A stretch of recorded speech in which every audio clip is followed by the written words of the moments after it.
What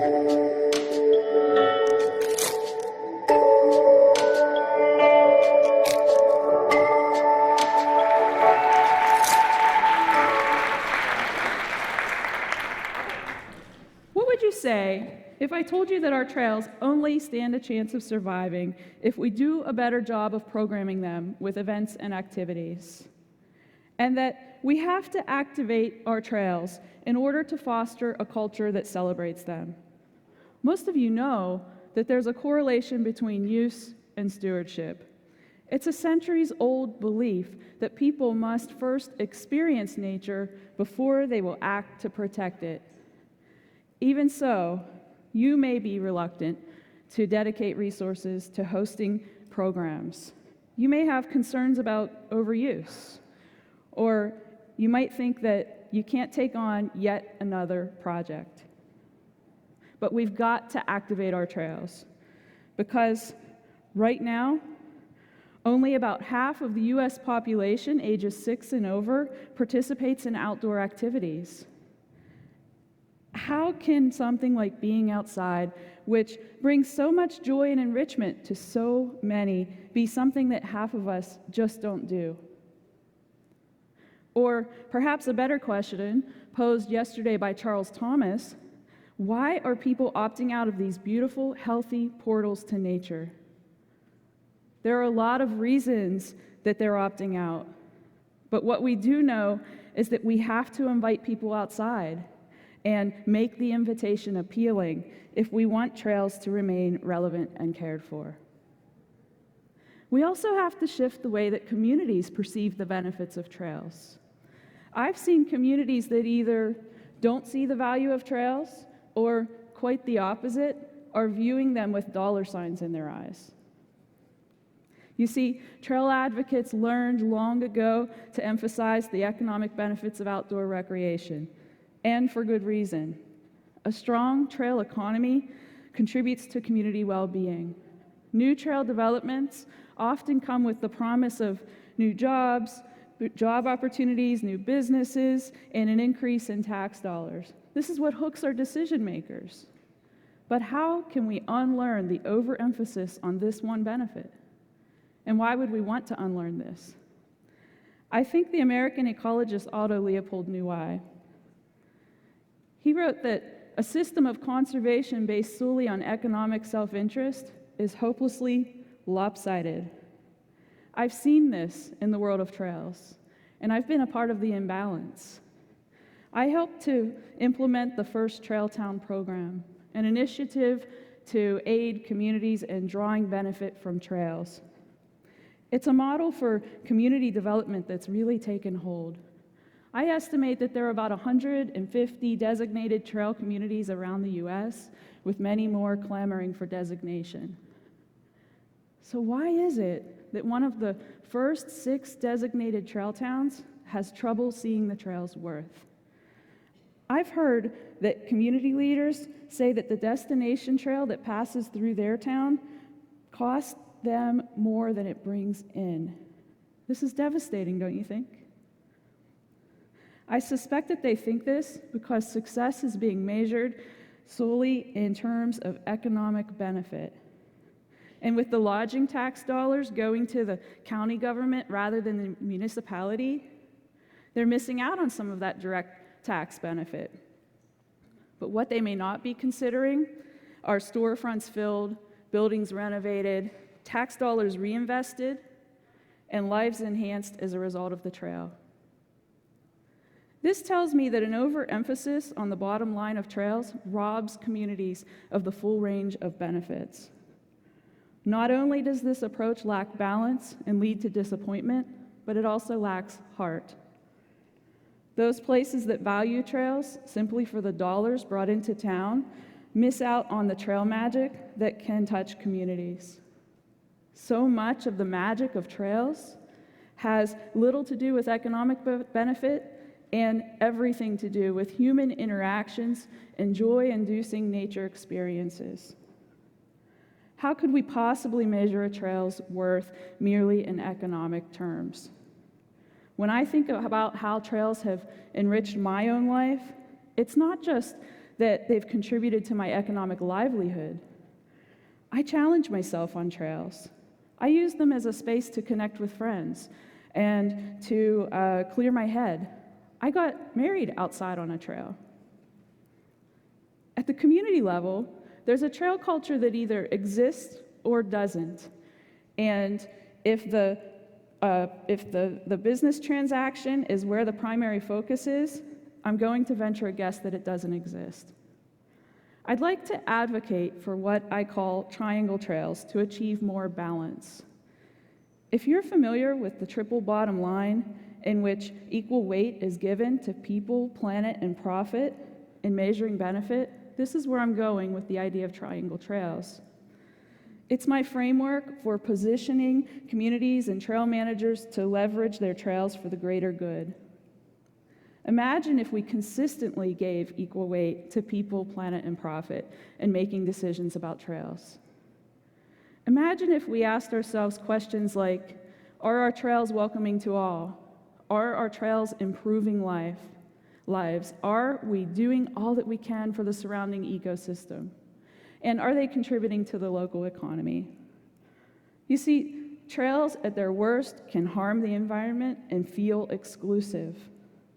But I think if we're intentional in activating them for all, we can both realize both economic and environmental benefits for the long term. And if your trail is leveraged to contribute to the triple bottom line, what you have really is a sustainable trail.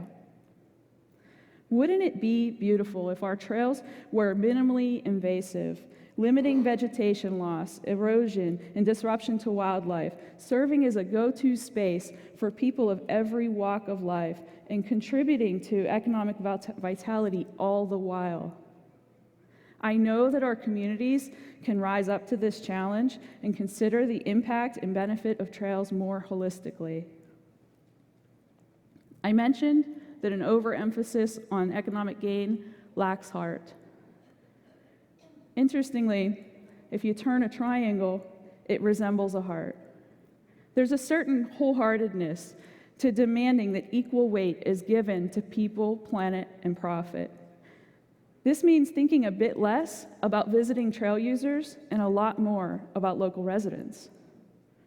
If we flip our focus from visitor transactions to truly engaging both visitors and locals, culture shift is possible. We can make the shift from the transactional to the transformational. I was once told that what's missing from trails is the voice of tourism. We have to invite people to use our trails. It's not enough that they exist, and we have to be attuned to their needs as they're out. But the voice of tourism, it isn't the only thing that's missing from our trails. I think a lot of the time, what's missing are local feet on the path. If you asked me 10 years ago how to measure the benefit and the health of a trail, my answer would have had to do with visitor attraction and economic impact. Of course, these things are still really important, but now I'd want to walk the first couple of miles. I'd want to see parents pushing strollers, dogs tugging on leashes, and kids building forts and pump tracks alongside them. That's because with increased trail use comes a sense of stewardship. It's a logical step to actualizing a culture that embraces trails. And one way to fast-track trail use, reaching more people more quickly, is hosting events and programs. In Riverview, New Brunswick, the town hosts a 10-day winter carnival each year. It includes a Sweetheart Snowshoe program for which they make the trail a part of the path into the event site. By doing this, they activate the trail in the dead of winter, and they make it a social space in a season that can feel most isolating. And what's a date night without drinks and chocolate? They serve hot drinks and craft beer and fondue-style chocolate heated in a Dutch oven, and they set the scene with a roaring fire, ice lanterns, and toboggans used as tables. But programming doesn't necessarily have to be hands-on. In Champaign, Illinois, the Champaign County Forest Preserve District places these playful eggs in natural areas. It becomes an annual tradition for families to get outside and find the eggs. I mentioned earlier the importance of remaining relevant. These eggs, they're painted as minions, angry birds, and emojis. I mean, I barely know what these are, but it doesn't really matter that I do. It matters that the young families that are hitting the trail are drawn to this, that this appeals to them. And it's really successful. Their Facebook post announcing that the eggs were out yielded their best social media engagement of the year. Making our trails more inviting is critical not only because it begets stewardship, but also because we really need them. In addition to my consulting work, I'm a professional coach who takes clients and groups onto trails. In a space that's bigger than us, people share with me both their dreams and their struggles. I've noticed that the most common challenges relate to shame, vulnerability, confidence, worthiness, and risk-taking. Just take a look at this list. These are big issues, and we all struggle with them from time to time. Now, what happens when you consider whether or not communities grapple with these same issues? They do. I work in a lot of rural, post-industrial communities where pride and place can be lacking. Trails aren't the silver bullet to a community's woes, but they are nourishing. They take us into natural areas where we experience increased creativity, decreased stress levels, and deeper connections. Did you know that in 2006, there was only one nature prescription program in all of the US, and by 2018, there were 71? If doctors prescribe parks to individuals, why don't we prescribe parks and trails at the community level by hosting more programs? Those who work in community development are familiar with the notion of third places. Home is your first place, work is probably your second, and then you have the third places. These are gathering places that are host to social interaction, chance encounters, and community functions. Think coffee shops, bars and restaurants, post offices. I'd also like for you to think trails. In Pictou County, Nova Scotia, the local LGBTQ community hosts rainbow walks. For some, there's comfort in the group aspect, and the community is made more inclusive by simply calling them walks instead of hikes. There are outdoor Afro chapters that have hosted healing hikes. I myself have activated trails in Western Pennsylvania. I used to host a bicycled food drive in which volunteers biked food donations by trail to the local food bank. Ahead of the ride, we raised awareness around food insecurity, and we promised to set a casual pace to draw a broader group of participants. Sometimes we have to do something a bit outlandish to get new people onto trails. A few years ago, I was contacted and asked to organize a paddling trip that interpreted the 1790s Whiskey Rebellion. So how did I take people back more than 200 years? With David Bowie. This shouldn't make any sense at all, but the common thread was that of rebellion. And we got people out onto the river, onto the water trail that we wouldn't have otherwise. Proof of that is that 25% were first-time kayakers, and 88% were paddling the Monongahela River for the very first time. It took doing something really weird and funky, and with the safety net of a guided trip to draw a new crowd. And it wasn't just weird, it was an immersive experience that breathed new life into an old story.